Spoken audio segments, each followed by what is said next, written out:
الصلاۃ والسلام علیک یا سیدی یا رسول اللہ وعلی آلک واصحابک یا سیدی یا حبیب اللہ۔ صحابہ اکرام رضوان اللہ تعالی علیہم اجمعین کے قربان جائیں کہ جن اصحاب نے اسلام پر بہت سے احسانات کیے،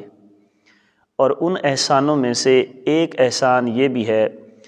کہ صحابہ اکرام رضوان اللہ تعالی علیہم اجمعین نے نبی محترم نور مجسم صلی اللہ علیہ وآلہ وسلم کے افعال مبارکہ کو اس امت تک پوری دیانت کے ساتھ پہنچایا، پوری ایمانداری کے ساتھ پہنچایا۔ نبی مکرم نور مجسم صلی اللہ علیہ وآلہ وسلم کے وہ افعال مبارکہ جو عام حالات میں ہوتے تھے، وہ بھی افعال مبارکہ صحابہ اکرام رضوان اللہ تعالی علیہم اجمعین نے اس امت تک پہنچائے، اور وہ افعال مبارکہ جو نبی محترم صلی اللہ علیہ وآلہ وسلم کے حالت نماز میں تھے، وہ افعال بھی پوری دیانت کے ساتھ اور پوری ایمانداری کے ساتھ صحابہ اکرام رضوان اللہ تعالی علیہم اجمعین نے اس امت تک پہنچائے ہیں۔ آج کی جو حدیث مبارکہ ہے وہ بھی نبی مکرم نور مجسم صلی اللہ علیہ وآلہ وسلم کے ان افعال مبارکہ میں سے ہے جو افعال مبارکہ نبی پاک علیہ الصلاۃ والسلام نے نماز کی حالت میں فرمائے ہیں۔ آج کی جو حدیث ہے وہ حضرت سمرہ رضی اللہ تعالی عنہ سے روایت ہے۔ آپ فرماتے ہیں کہ میں نے نبی اکرم نور مجسم صلی اللہ علیہ وآلہ وسلم سے 2 سکتے یاد کیے ہیں، یعنی نماز کے دوران حضور نبی رحمت صلی اللہ علیہ وآلہ وسلم 2 جگہ پر سکتہ کیا کرتے تھے، خاموشی اختیار فرمایا کرتے تھے۔ تو جب یہ بات حضرت عمران بن حسین رضی اللہ تعالی عنہ نے سنی تو انہوں نے اس بات کا انکار کیا، اور آپ فرمانے لگے کہ ہم نے نبی اکرم نور مجسم صلی اللہ علیہ وآلہ وسلم سے صرف 1 سکتہ یاد کیا ہے۔ یعنی آپ فرماتے ہیں کہ نبی اکرم نور مجسم صلی اللہ علیہ وآلہ وسلم نے نماز کے دوران 1 جگہ پر سکوت اختیار فرمایا ہے، خاموشی اختیار فرمائی ہے۔ پھر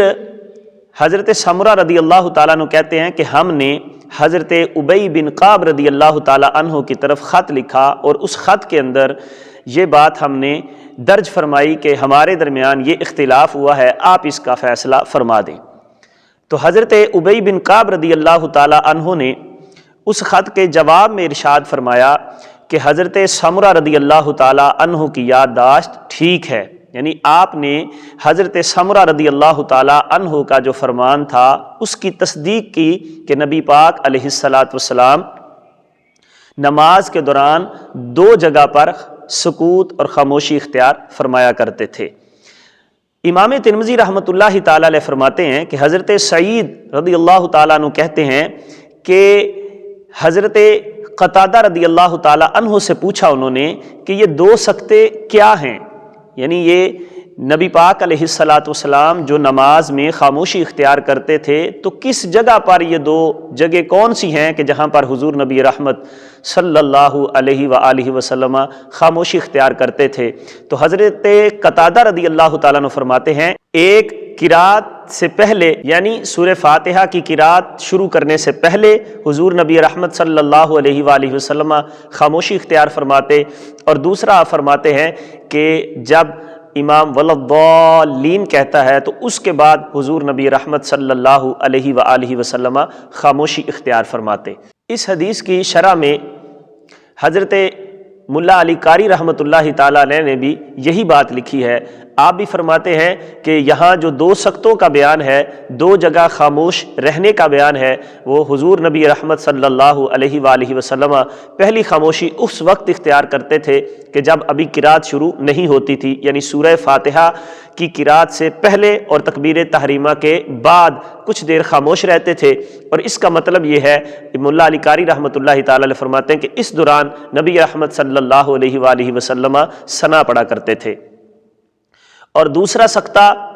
آپ ملا علی قاری رحمۃ اللہ تعالی علیہ فرماتے ہیں کہ سورہ فاتحہ کی تلاوت جب ختم ہوتی تو ولضالین کے بعد آمین نبی پاک علیہ الصلاۃ والسلام فرماتے، اور یہ خاموشی ہوتی اور سکتہ ہوتا، یعنی آہستہ آواز میں نبی کریم علیہ الصلاۃ والسلام آمین فرمایا کرتے تھے، اور یہاں بھی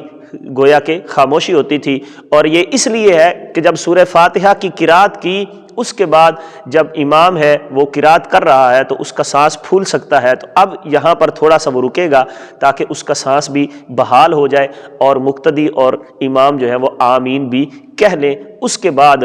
دوسری نماز کی قرات ہوگی۔ تو پتہ چلا کہ دو جگہ پر نبی رحمت صلی اللہ علیہ وآلہ وسلم نماز میں خاموشی اختیار فرماتے تھے، وہ بھی خاموشی پچھلوں کے لیے تھی، ویسے نبی پاک علیہ الصلاۃ والسلام اس میں بھی کچھ نہ کچھ پڑھتے تھے، یعنی سورہ فاتحہ کی قرات سے پہلے ثنا پڑھی جاتی تھی اور ولضالین کے بعد آمین کہا جاتا تھا، اور یہ پچھلے لوگ کیونکہ سن نہیں سکتے تھے،